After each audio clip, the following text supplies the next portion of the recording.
आज से हम लोग एक नया प्रैक्टिस सेट का अध्ययन करेंगे और यह प्रैक्टिस सेट एडुटेरिया बिहार परिवहन विभाग एनफोर्समेंट सब इंस्पेक्टर वॉल्यूम 1 से लिया गया है। इस एडुटेरिया सीरीज के अंतर्गत हम लोग 15 मॉक टेस्ट सीरीज को देखेंगे और यह बिहार परिवहन विभाग प्रवर्तन अवर निरीक्षक यानी ईएसआई के प्रीलिम्स 2020 जो आगामी 1 महीने बाद होने वाला पीटी का एग्ज़ाम है उससे संबंधित प्रैक्टिस सेट है। पहला प्रश्न है कि भारत के साथ व्यापार करने का चार्टर महारानी एलिजाबेथ द्वारा कब दिया गया? इसका उत्तर हो जाएगा ऑप्शन डी 30 मार्च 1610 को। और कहा जाता है कि उत्तर हो जाएगा ऑप्शन बी 31 दिसंबर 1600 को। और कहा जाता है कि 31 दिसंबर 1600 को महारानी एलिजाबेथ द्वारा भारत के साथ व्यापार करने का चार्टर प्रदान किया गया और ईस्ट इंडिया कंपनी की स्थापना भी 1600 ईस्वी में हुआ था, लेकिन ईस्ट इंडिया कंपनी भारत आगमन 1608 ईस्वी में हुआ। अगला प्रश्न है कि भारतीय राष्ट्रीय कांग्रेस के प्रारंभ से ही उग्र राष्ट्रवादियों का भी वर्ग था, निम्न में से कौन नहीं शामिल था?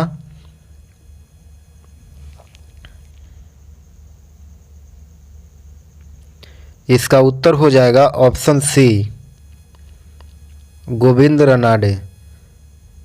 कहा जाता है कि महादेव गोविंद रनाडे इनमें शामिल नहीं थे, वे उग्र राष्ट्रवादियों के वर्ग से अलग थे। अगला प्रश्न है कि 1916 में कांग्रेस और मुस्लिम लीग के बीच लखनऊ समझौता हुआ और उसके कौन से परिणाम बाद में घातक सिद्ध हुए?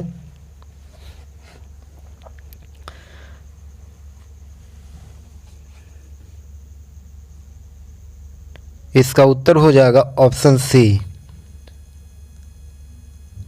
कांग्रेस द्वारा मुसलमानों के प्रति संतुष्टिकरण की नीति का आरंभ है।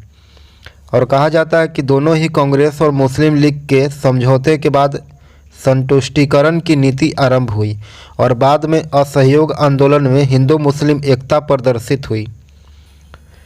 अगला प्रश्न है कि व्यक्तिगत सत्याग्रह किस गवर्नर जनरल के कार्य में हुआ था? इसका उत्तर हो जाएगा ऑप्शन सी लॉर्ड लिनलिथगो के समय। और कहा जाता है कि लॉर्ड लिनलिथगो के शासनकाल में व्यक्तिगत सत्याग्रह की शुरुआत हुई और इसके प्रथम सत्याग्रही आचार्य विनोबा भावे थे।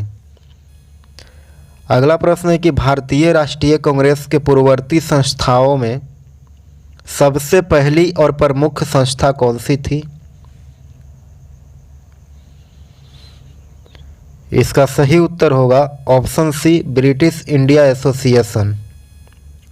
कहा जाता है कि ब्रिटिश इंडिया एसोसिएशन कांग्रेस के पूर्व संस्थाओं में सर्वप्रथम संस्था मानी जाती है और अन्य संस्थाएं इंडियन एसोसिएशन, ब्रिटिश एसोसिएशन आदि।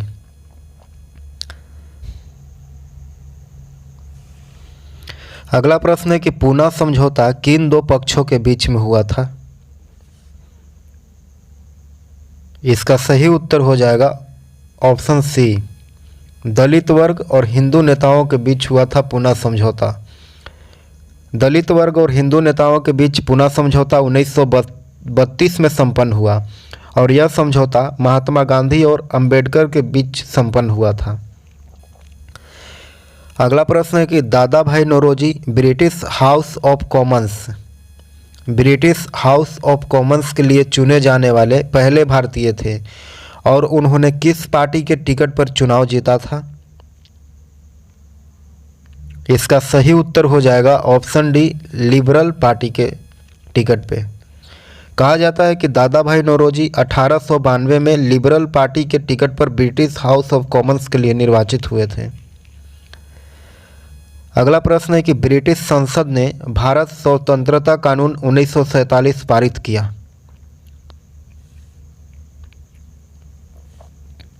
इसका उत्तर हो जाएगा ऑप्शन ए जुलाई 1947 में पारित किया स्वतंत्रता कानून। कहा जाता है कि 1947 में ब्रिटिश संसद में भारत स्वतंत्रता कानून 1947 पारित किया गया और बाद में 15 अगस्त 1947 को भारत की आज़ादी की घोषणा की गई।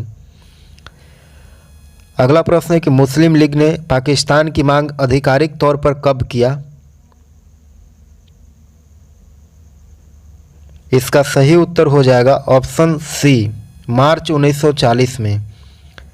1940 के मुस्लिम लीग ने विधिवत और आधिकारिक तौर पर पाकिस्तान की मांग रखी थी और 14 अगस्त 1947 का पाकिस्तान अलग राष्ट्र बन गया था। अगला प्रश्न है कि भारत में थियोसॉफिकल मत का सबसे प्रारंभ हुआ था, किससे प्रारंभ हुआ था थियोसॉफिकल मत का प्रारंभ? तो इसका उत्तर हो जाएगा ऑप्शन डी, मैडम ब्लावटस्की और कर्नल ओलकट के द्वारा। और कहा जाता है कि भारत में थियोसॉफिकल सोसाइटी की स्थापना और इसके मत के प्रचारक मैडम ब्लावटस्की व कर्नल ओलकट थे। अगला प्रश्न है कि एक कस्बे की जनसंख्या पहले वर्ष 5% घटी और दूसरे वर्ष 8% और तीसरे वर्ष 10% घटा। यदि 3 वर्ष पूर्व वहाँ की जनसंख्या थी तो कस्बे की वर्तमान जनसंख्या कितना होगा? 4,61,700। इसका उत्तर हो जाएगा ऑप्शन सी, 4,61,700। अगला प्रश्न है कि किसी कार्यालय में कुल 80 कर्मचारी हैं और जिनकी औसत आयु 50 वर्ष है, और यदि पुरुषों की संख्या कर्मचारियों की आयु 54 वर्ष और महिलाओं कर्मचारी के ऑप्शन बी इसका उत्तर होगा।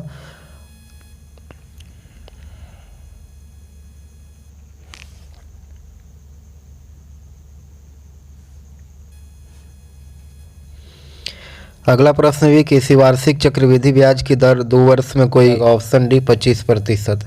यह मैथ का क्वेश्चन है। आगे देखेंगे, किसी कार्य को पूरा करने में ए को बी की तुलना में 10 दिन कम समय लगता है। यदि ए तथा बी दोनों मिलकर के वह कार्य 12 दिन में पूरा करते हैं तो बी अकेला वह कार्य कितने दिन में पूरा करेगा? तो इसका भी उत्तर हो जाएगा ऑप्शन ए, 30 दिन में।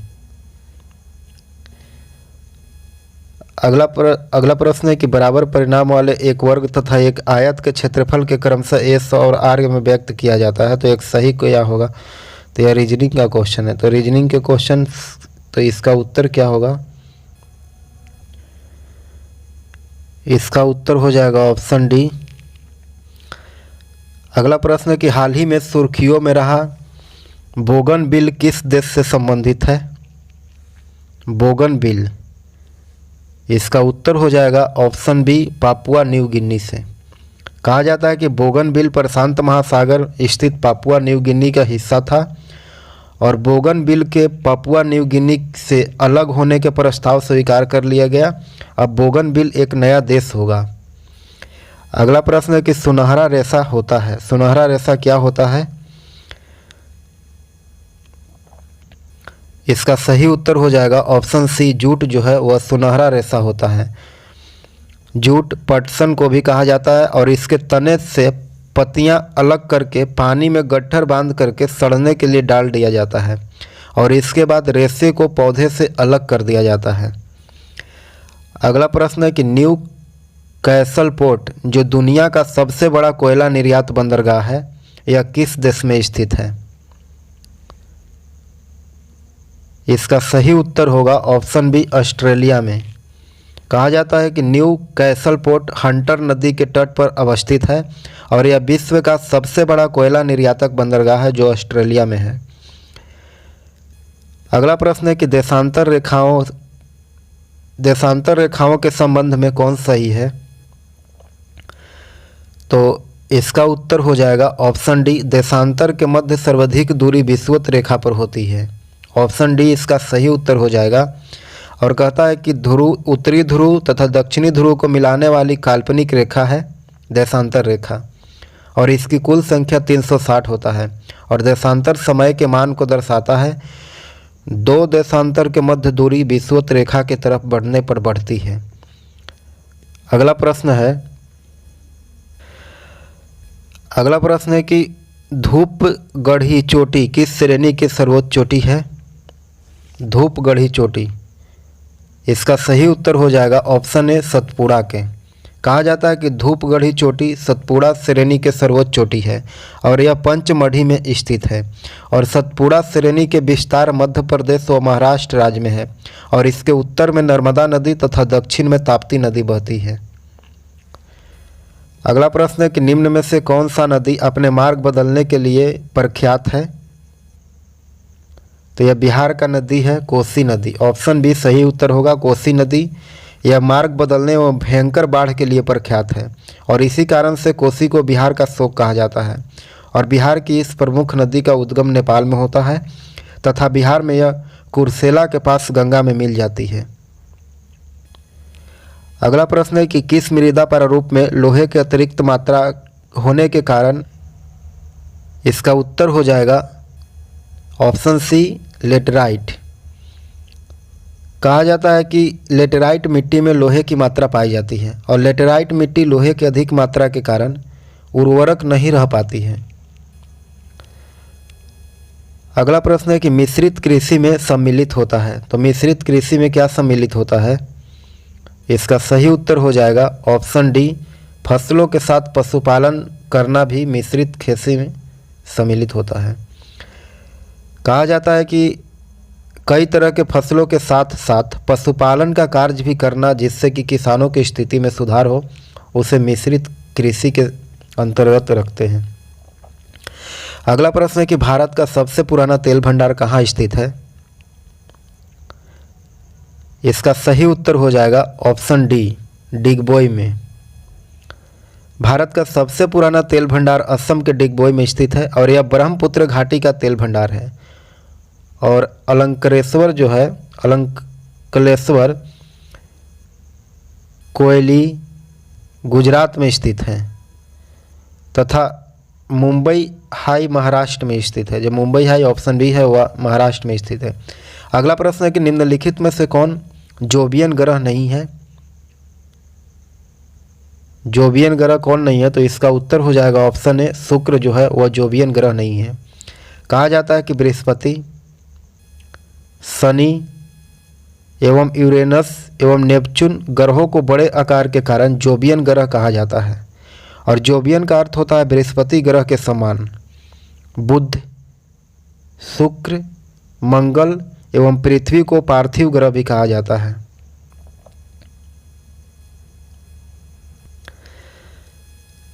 अगला प्रश्न है कि विक्टोरिया जलप्रपात किस नदी से संबंधित है? इसका सही उत्तर हो जाएगा ऑप्शन डी जाम्बोजी नदी पर।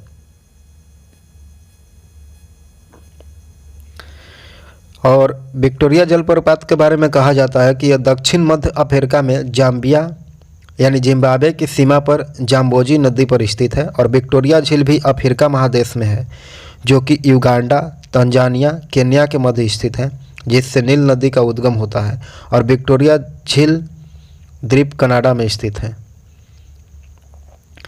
अगला प्रश्न है कि निम्नलिखित में से कौन सही सुमेलित को दर्शाता है? 3। एक में कहता है कि क्षोभ मंडल जो है वह मौसमी संबंधी घटना घटित होती है क्षोभ मंडल में और 3 में आयन मंडल जो है आयन मंडल में बेतार संचार के लिए महत्वपूर्ण मंडल है। आयन मंडल को बेतार संचार के लिए महत्वपूर्ण मंडल बोला जाता है और विकल्प के अनुसार 1 और 3 सही उत्तर होगा और वायुमंडल के लिए आदर्श मंडल समताप मंडल है और तापमान के क्रमशः कम होना क्षोभ मंडल में होता है। अगला प्रश्न है कि कौन से जनजाति उत्तरी ध्रुव क्षेत्र में चारों तरफ निवास करती है? इसका उत्तर हो जाएगा ऑप्शन बी एस्किमो। कहा जाता है कि एस्किमो जनजाति उत्तरी ध्रुव क्षेत्र के चारों तरफ निवास करती है और एस्किमो अलास्का, कनाडा, ग्रीनलैंड, उत्तरी रूस में निवास करती है। अगला प्रश्न है कि महासागरीय धाराओं को निम्न में से कौन प्रभावित नहीं करता है? इसका सही उत्तर हो जाएगा ऑप्शन ए पृथ्वी की परिक्रमण जो है वह महासागरीय धाराओं को प्रभावित नहीं करता है। और महासागरीय धाराओं को पृथ्वी का घूर्णन, जल का घनत्व, वायु दाब एवं हवाओं में तापमान में भिन्नता, वाष्पीकरण, वर्षा आदि प्रभावित करते हैं। और पृथ्वी के परिक्रमण गति धाराओं के प्रभावित नहीं करता है, बल्कि यह जलवायु को प्रभावित करता है। अगला प्रश्न है कि अप्रैल 2020 में किस व्यक्ति को केंद्रीय सतर्कता आयुक्त के रूप में नियुक्त किया गया है? इसका सही उत्तर हो जाएगा ऑप्शन डी, संजय कोठारी को। कहा जाता है कि संजय कोठारी को केंद्रीय सतर्कता आयुक्त नियुक्त किया गया और राष्ट्रपति रामनाथ कोविंद ने संजय कोठारी को राष्ट्रपति भवन में शपथ दिलाई और वह राष्ट्रपति रामनाथ कोविंद के सचिव के तौर पर काम कर रहे हैं। अगला प्रश्न है कि किस राष्ट्रीय उद्यान में वन्य जीवों के लिए देश की पहली क्वारंटीन सुविधा स्थापित की गई है? इसका सही उत्तर हो जाएगा option C, Jim Corbett National Park में। कहा जाता है कि जिम कॉर्बेट नेशनल पार्क में वन्य जीवों के लिए देश के पहली क्वारंटाइन सुविधा स्थापित की गई है। Gym Corbett National park Uttarakhand में स्थित है। अगला प्रश्न है कि विश्व स्वास्थ्य दिवस 2020 का थीम क्या था? इसका सही उत्तर हो जाएगा option C, support nurses and midwives. विश्व स्वास्थ्य दिवस 7 अप्रैल 2020 को मनाया जाता है। अगला प्रश्न है कि हाल ही में मैटरहॉर्न पर्वत पर भारतीय ध्वज को प्रकाशित किया गया, यह किस पर्वत के प्रसिद्ध चोटी है? इसका उत्तर हो जाएगा ऑप्शन डी, आल्प्स पर्वत का। कहा जाता है कि मैटरहॉर्न पर्वत आल्प्स पर्वत की चोटी है जिस पर भारतीय ध्वज को प्रकाशित किया गया और मैटरहॉर्न पर्वत स्विट्जरलैंड में स्थित है। अगला प्रश्न है कि महिलाओं को मास्क बनाने के लिए प्रोत्साहित करने हेतु जीवन शक्ति योजना किस राज्य सरकार के द्वारा जारी किया गया है? इसका सही उत्तर हो जाएगा ऑप्शन ए, मध्य प्रदेश के द्वारा। मध्य प्रदेश सरकार ने महिलाओं के लिए घर बैठे रोजगार यानी वर्क फ्रॉम होम उपलब्ध कराया है और शहरी क्षेत्रों की कोई भी महिला जीवन शक्ति योजना के तहत पैसा कमा सकती है। अगला प्रश्न है कि अंतर्राष्ट्रीय मानवाधिकार दिवस किस दिन मनाया जाता है? इसका सही उत्तर हो जाएगा ऑप्शन सी, 10 दिसंबर को। इंसानी अधिकारों को पहचान देने और वजूद को अस्तित्व में लाने के लिए अधिकारों के लिए जारी अपनी लड़ाई को ताकत देने के लिए हर साल 10 दिसंबर को अंतर्राष्ट्रीय अधिकार दिवस मनाया जाता है। अगला प्रश्न है कि देश के पहले ट्रांसजेंडर यूनिवर्सिटी की स्थापना कहाँ की जाएगी? इसका सही उत्तर हो जाएगा ऑप्शन सी, कुशीनगर में। उत्तर प्रदेश के कुशीनगर में भारत की पहली ट्रांसजेंडर यूनिवर्सिटी की स्थापना की जाएगी। अगला प्रश्न है कि इंडिया करप्शन सर्वे 2019 के अनुसार देश के सबसे भ्रष्ट राज्यों की सूची में प्रथम स्थान किसका आता है? इसका सही उत्तर हो जाएगा ऑप्शन सी, राजस्थान को। और कहा जाता है कि इंडिया करप्शन सर्वे 2019 के अनुसार देश का सबसे भ्रष्ट राज्य राजस्थान 78% है और बिहार का स्थान दूसरा आता है 75%, और इनमें केरल का स्थान अच्छा प्रदर्शन रहा 10%। अगला प्रश्न है कि हज प्रक्रिया को पूरी तरह डिजिटल बनाने वाला विश्व का पहला देश कौन बना है?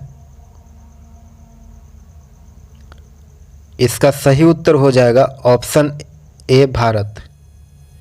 ऑप्शन ए, भारत इसका उत्तर होगा और हज प्रक्रिया को पूरी तरह डिजिटल बनाने वाला भारत विश्व का पहला देश बन गया है।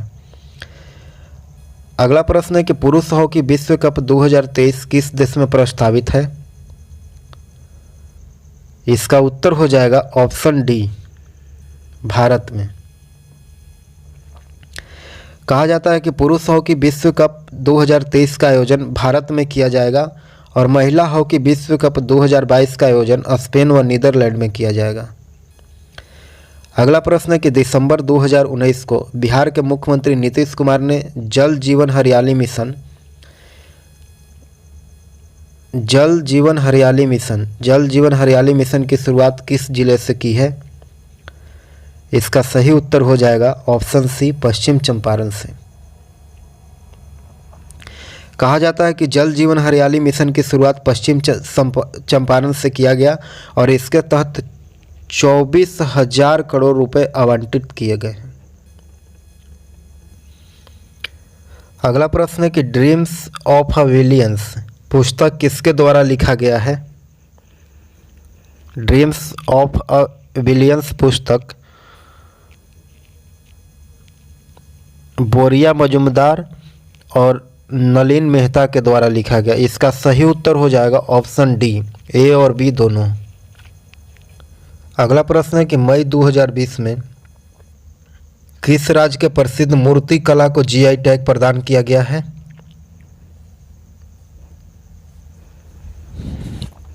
इसका उत्तर हो जाएगा ऑप्शन सी, उत्तर प्रदेश को।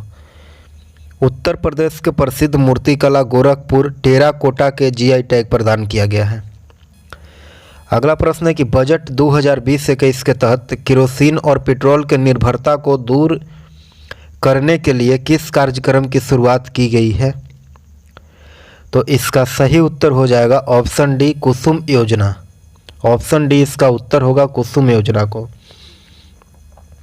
कहा जाता है कि केरोसिन और पेट्रोल पर निर्भरता को दूर करने के लिए पीएम कुसुम योजना की शुरुआत की गई है। अगला प्रश्न है कि ग्लोबल एनर्जी ट्रांजिशन इंडेक्स 2020 में भारत का स्थान कैवां रहा है? इसका सही उत्तर हो जाएगा ऑप्शन बी, 74वां।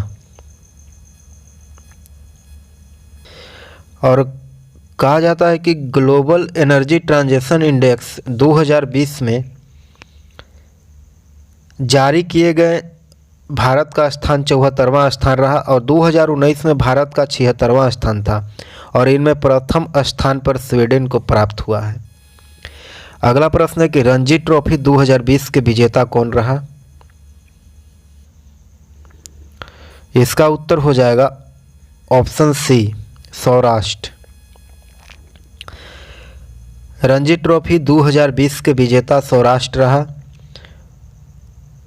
70 वर्षों में पहली बार रणजी ट्रॉफी सौराष्ट्र ने जीता और उप विजेता बंगाल घोषित किया गया था।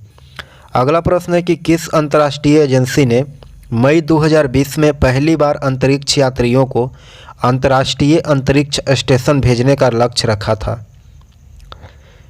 इसका उत्तर हो जाएगा ऑप्शन सी, स्पेस एक्स ने। कहा जाता है कि अमेरिकी अंतरिक्ष एजेंसी के निजी कंपनी स्पेस एक्स के ड्रैगन स्पेस क्राफ्ट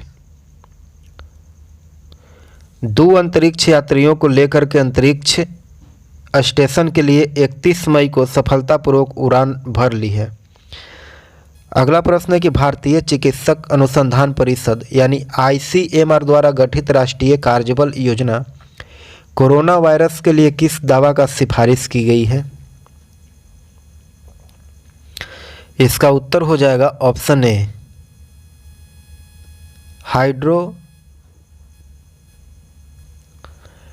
इसका उत्तर हो जाएगा हाइड्रोक्सीक्लोरोक्विन। ऑप्शन ए सही उत्तर होगा।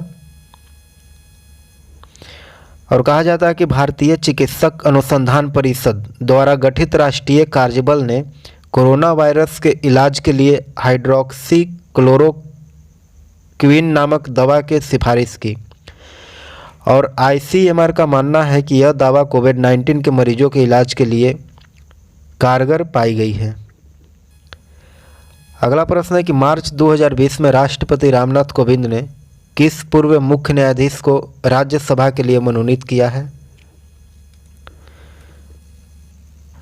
इसका सही उत्तर होगा ऑप्शन सी,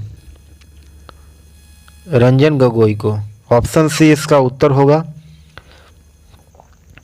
अगला प्रश्न है कि भारत का पहला पैदल सेना संग्रहालय कहाँ खोला जाएगा?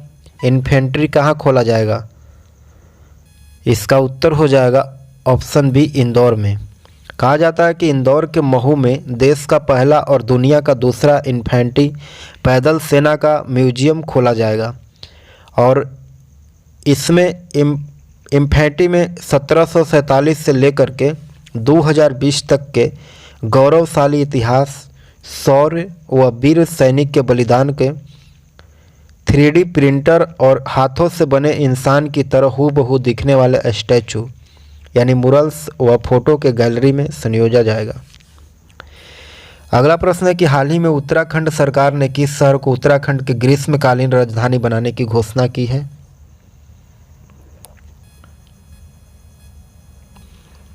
इसका उत्तर हो जाएगा ऑप्शन सी। ऑप्शन सी इसका उत्तर होगा गैरसैंण को।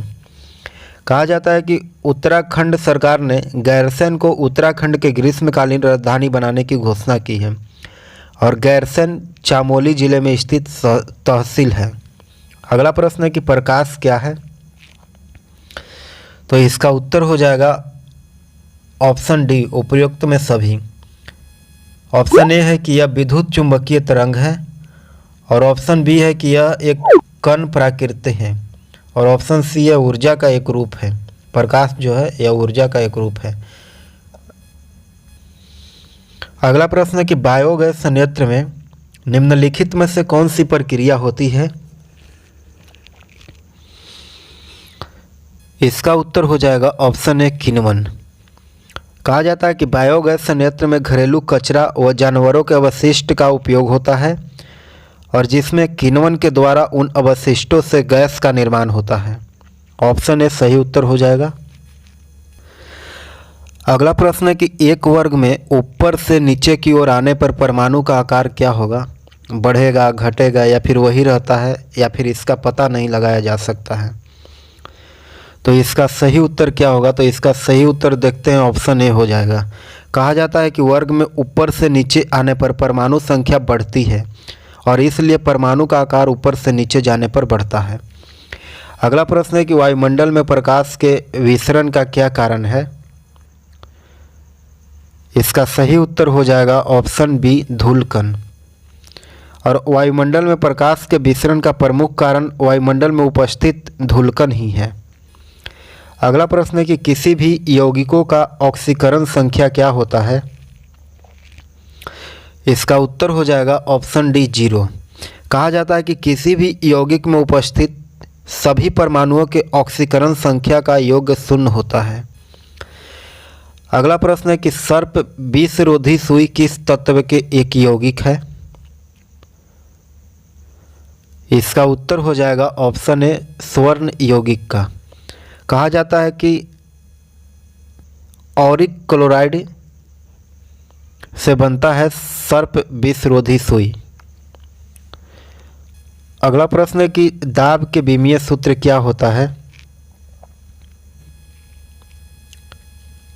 अगला प्रश्न है कि जैव शैल क्या है? जैव शैल, इसका उत्तर हो जाएगा ऑप्शन ए, कोयला जो है वो जैव शैल है। अगला प्रश्न है कि याददाश्त का संबंध मस्तिष्क के निम्न में से किस भाग से है? तो इसका उत्तर हो जाएगा ऑप्शन डी, सेरेब्रम से। कहा जाता है कि याददाश्त का संबंध मस्तिष्क के सेरेब्रम से है। अगला प्रश्न है कि एक जीवाश्म पक्षी का नाम बताइए जो एक पक्षी की तरह दिखता है लेकिन सरीसृप के जैसे अन्य विशेषताएं होती है उसमें। इसका सही उत्तर हो जाएगा ऑप्शन बी,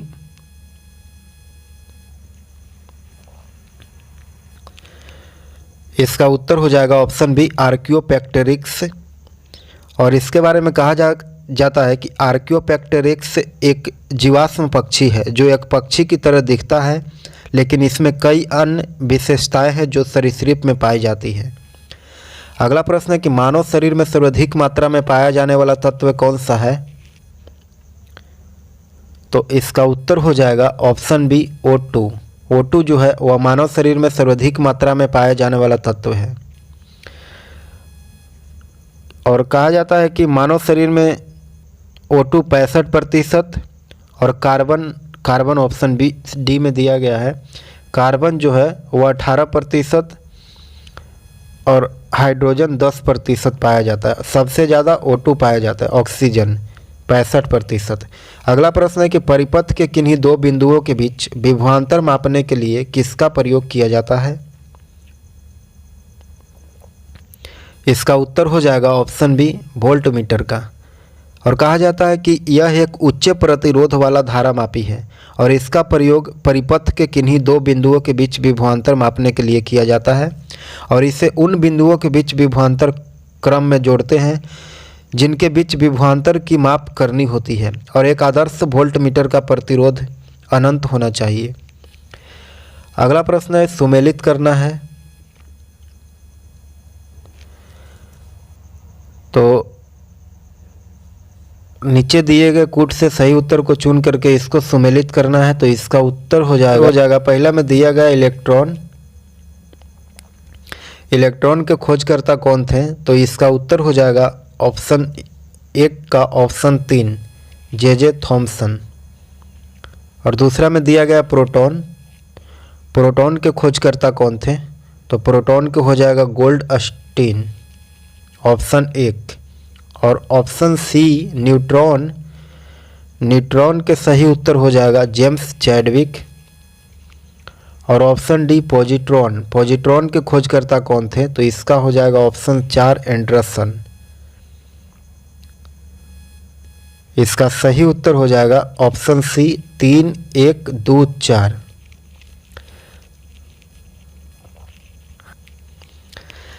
अगला प्रश्न है कि K2Cr2O7 में क्रोमियम की ऑक्सीकरण संख्या कितनी होती है?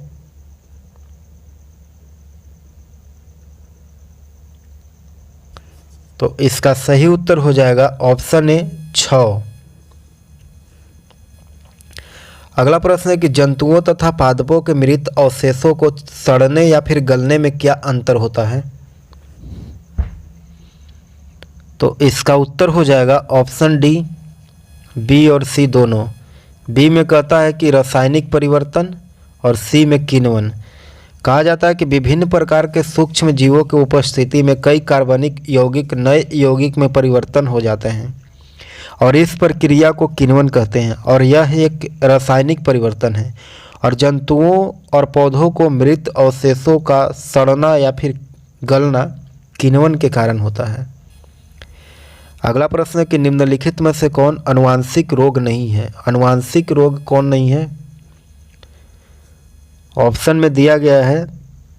इसका सही उत्तर हो जाएगा ऑप्शन डी, ल्यूकेमिया जो है वह आनुवांशिक रोग नहीं है। ल्यूकेमिया यह रक्त से संबंधित कैंसर है। और थैलेसीमिया आनुवांशिक रोग है। वर्णअंधता यह भी आनुवांशिक है और हीमोफीलिया यह भी आनुवांशिक है।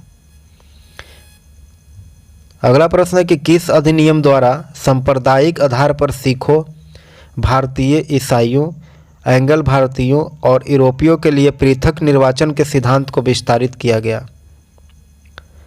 इसका उत्तर हो जाएगा ऑप्शन सी 1919। कहा जाता है कि भारत शासन अधिनियम 1919 के द्वारा सांप्रदायिक आधार पर सिखों, भारतीय ईसाइयों, एंग्लो भारतीय और यूरोपियों के लिए पृथक निर्वाचन के सिद्धांत को विस्तारित किया गया, जबकि प्रथम बार पृथक निर्वाचन मंडल का प्रावधान भारत परिषद अधिनियम 1909 में किया गया था। अगला प्रश्न है कि आपातकाल के दौरान मौलिक अधिकारों का निलंबन कौन कर सकता है? इसका सही उत्तर हो जाएगा ऑप्शन सी, भारत के राष्ट्रपति। आपातकाल के दौरान मौलिक अधिकारों का निलंबन भारत के राष्ट्रपति द्वारा किया जाता है। अगला प्रश्न है कि प्राक्कलन समिति के सदस्यों का कार्यकाल कितना होता है? इसका सही उत्तर हो जाएगा ऑप्शन ए, 1 वर्ष का। कहा जाता है कि प्राक्कलन समिति के सदस्य का कार्यकाल 1 वर्ष का होता है और इस समिति में सदस्यों की संख्या 30 है और इसमें सभी सदस्य लोकसभा के होते हैं और इनमें राज्यसभा के सदस्य का कोई प्रतिनिधि नहीं होता है। अगला प्रश्न है कि निम्न में से किसके अनुमोदन से भारत के संचित निधि से पैसा निकाला जाता है? तो इसका सही उत्तर हो जाएगा ऑप्शन डी, भारत के संसद के द्वारा। कहा जाता है कि भारत के संचित निधि से पैसा निकालने के लिए भारत के संसद के अनुमोदन की आवश्यकता है और संचित निधि में से कोई धनराशि संसद द्वारा विनियोग विधेयक पारित कर दिए जाने के पश्चात ही निकाली या फिर व्यय की जा सकती है, अन्यथा नहीं होगा। और यह अनुच्छेद 114 के 3 में दिया गया है। अगला प्रश्न है कि भारतीय संविधान में विधि के समक्ष समता किस देश के संविधान से लिया गया है? तो इसका सही उत्तर हो जाएगा ऑप्शन डी, इंग्लैंड के संविधान से लिया गया है। कहा जाता है कि भारतीय संविधान में विधि के समक्ष समता इंग्लैंड के संविधान से लिया गया और विधि द्वारा स्थापित प्रक्रिया जापान के संविधान से लिया गया है। ऑप्शन डी इसका सही उत्तर हो जाएगा, इंग्लैंड से। अगला प्रश्न है कि संविधान संशोधन प्रक्रिया संविधान के किस भाग में उल्लेख किया गया है? तो इसका उत्तर हो जाएगा ऑप्शन डी, भाग 20 में। संविधान संशोधन प्रक्रिया का उल्लेख भाग 20 में किया गया है। अगला प्रश्न है कि सूची 1 और सूची 2 का सही मिलान करें और कूट से चुन करके सही उत्तर देना है। तो इसका उत्तर हो जाएगा ऑप्शन ए, भाषाओं का उल्लेख कईवीं अनुसूची में की गई है। तो इसका उत्तर हो जाएगा ऑप्शन 2, 8वीं अनुसूची में भाषाओं का उल्लेख किया गया है। और दूसरा में दिया गया दल बदल निरोध अधिनियम, बी ऑप्शन में दिया गया दल बदल निरोध अधिनियम कईवीं अनुसूची में है? तो दल बदल 10वीं अनुसूची में हो जाएगा। इसका उत्तर हो जाएगा ऑप्शन ए। और अगला ऑप्शन में दिया गया 73वां संविधान संशोधन अधिनियम, 73वां संविधान संशोधन अधिनियम कईवीं अनुसूची में शामिल है? तो इसका उत्तर हो जाएगा 11वीं अनुसूची में 73वां संविधान संशोधन अधिनियम शामिल है। और आगे भूमि सुधार एवं अधिग्रहण संबंधित अधिनियम, भूमि सुधार एवं अधिग्रहण संबंधित अधिनियम कईवीं अनुसूची में शामिल है? तो यह 9वीं अनुसूची में। इसका ऑप्शन 3 सही हो जाएगा और इसका उत्तर होगा ऑप्शन बी, 2143। अगला प्रश्न है कि 1833 के चार्टर अधिनियम के अंतर्गत प्रथम विधि आयोग का गठन किसके अध्यक्षता में किया गया था? इसका सही उत्तर हो जाएगा ऑप्शन बी, लॉर्ड मैकाले के अध्यक्षता में। कहा जाता है कि 1833 के चार्टर अधिनियम के अंतर्गत भारतीय कानूनों का वर्गीकरण किया गया और इस कार्य के लिए विधि आयोग का गठन किया गया एवं लॉर्ड मैकाले की अध्यक्षता में प्रथम विधि आयोग का गठन किया गया और सत्येंद्र प्रसाद सिन्हा गवर्नर जनरल के कार्यकारिणी में नियुक्त होने वाले प्रथम विधि सदस्य थे। अगला प्रश्न है कि संविधान के प्रस्तावना दीर्घकालीन सपनों का विचार है, निम्न में से यह कथन किसका है? तो इसका उत्तर हो जाएगा ऑप्शन बी, अलादी कृष्णा स्वामी अय्यर का। इन्होंने कहा था कि संविधान की प्रस्तावना दीर्घकालिक सपनों का विचार है। अगला प्रश्न है कि संवैधानिक उपचारों के अधिकार को किसने संविधान की आत्मा कहा है? तो इसका उत्तर हो जाएगा ऑप्शन सी, ऑप्शन सी इसका उत्तर हो जाएगा डॉक्टर भीमराव अंबेडकर। इनके द्वारा कहा गया है कि संविधान उपचारों के अधिकार को, संवैधानिक उपचारों के अधिकार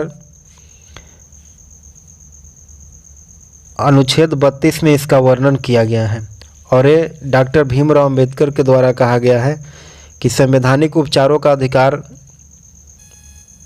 संविधान की आत्मा है।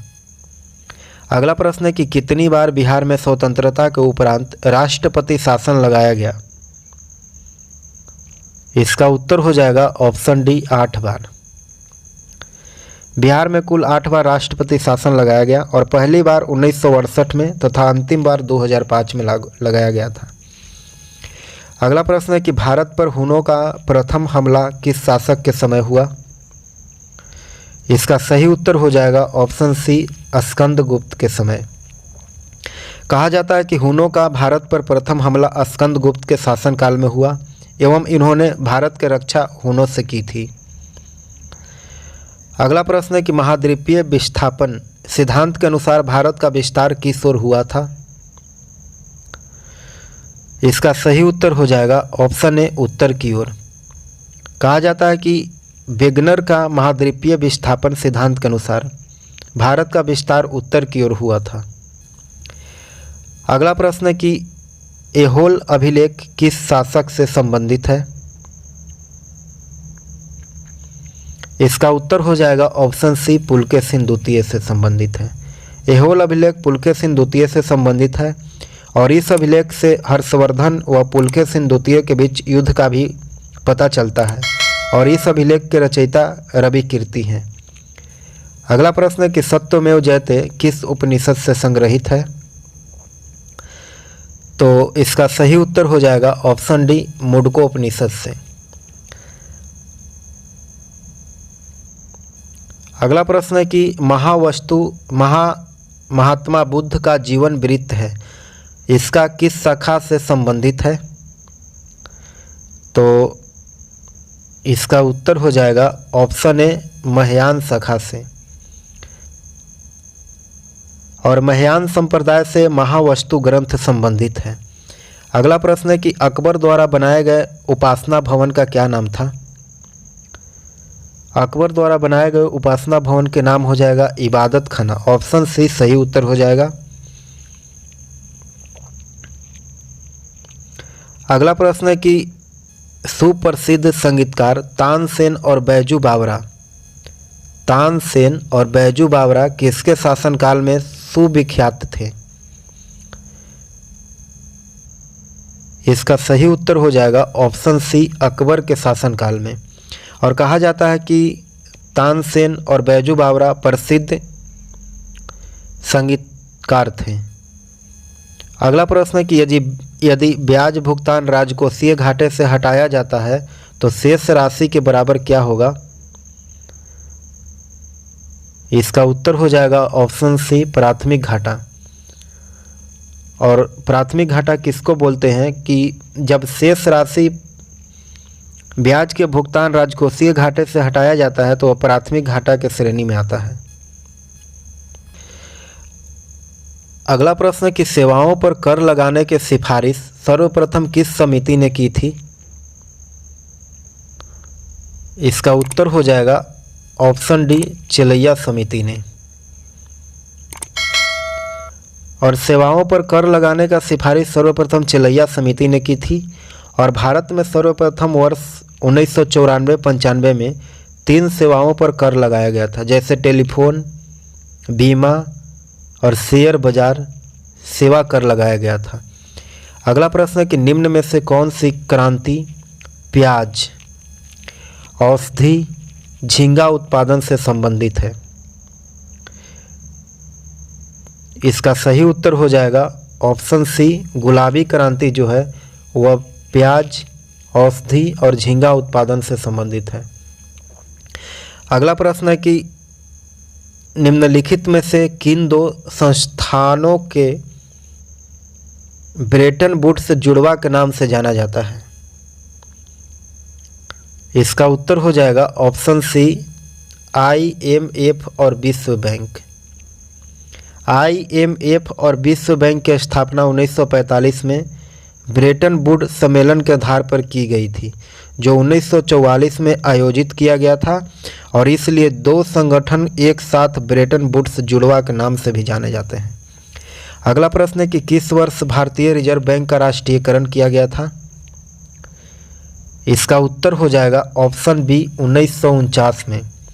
भारतीय रिजर्व बैंक 1 जनवरी 1949 को राष्ट्रीयकरण किया गया और RBI की स्थापना 1 अप्रैल 1935 को किया गया था। अगला प्रश्न है कि यदि राजस्व घाटे से उन अनुदानों या फिर व्ययों को निकाल दिया जाए जो प्रभाव में पूंजी सृजन से संबंधित है तो कौन सा घाटा प्राप्त होगा।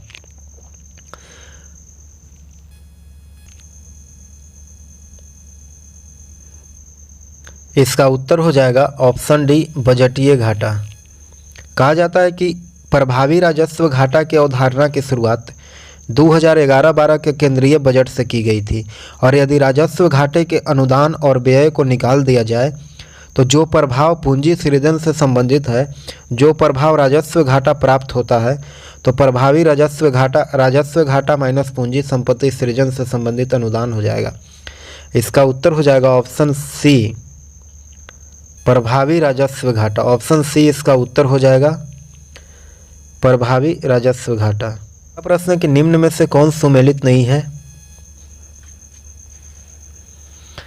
पहला में दिया गया देश और उसके राष्ट्रीय खेल, तो इसका उत्तर हो जाएगा ऑप्शन डी, भूटान के राष्ट्रीय खेल फुटबॉल नहीं है। भूटान के राष्ट्रीय खेल तीरंदाजी है। इसका उत्तर जो डी है वह गलत होगा। और बाकी स्पेन के राष्ट्रीय खेल बुल फाइटिंग यह सही है, और अमेरिका के बेसबॉल ये भी सही है, और कनाडा के आइस हॉकी ये भी सही है।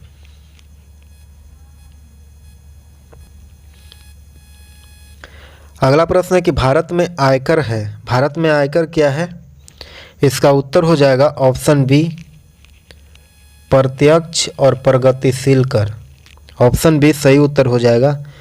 और कहा जाता है कि आयकर एक प्रत्यक्ष कर है, और प्रत्यक्ष कर वैसे कर होते हैं जिनमें कर का वास्तविक भार उसी निकाय पर पड़ता है जिससे उसकी वसूली की जाती है।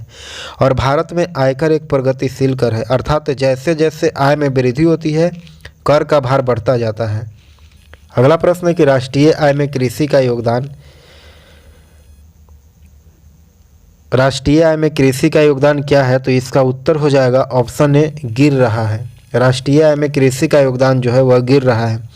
और भारत में आर्थिक नियोजन को लागू करने से जीडीपी या फिर राष्ट्रीय आय में कृषि का योगदान घट रहा है, जबकि सेवा क्षेत्र का योगदान बढ़ रहा है। अगला प्रश्न है कि कुचिपुड़ी किस राज्य के प्रसिद्ध लोक नृत्य है। कुचिपुड़ी, इसका सही उत्तर हो जाएगा ऑप्शन डी, आंध्र प्रदेश के। और केरल के लोक नृत्य क्या होगा, तो केरल के हो जाएगा कथकली।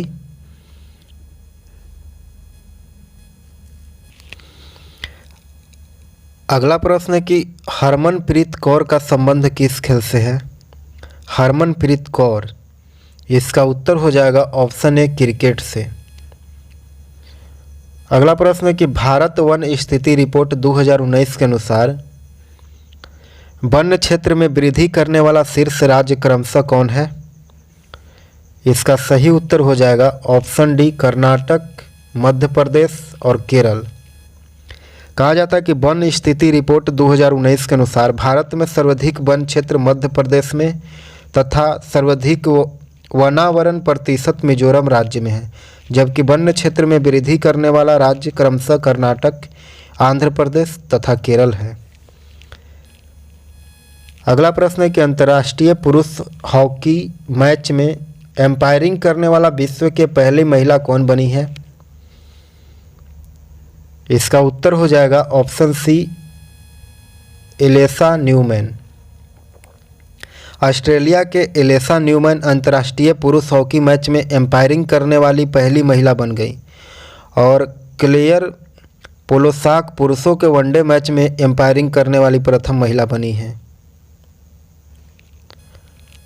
अगला प्रश्न है कि बजट 2020-21 में किसानों के जल्दी खराब होने वाले सामानों को बचाने के लिए किस परिवहन की शुरुआत की गई है। इसका उत्तर हो जाएगा ऑप्शन डी, किसान रेल।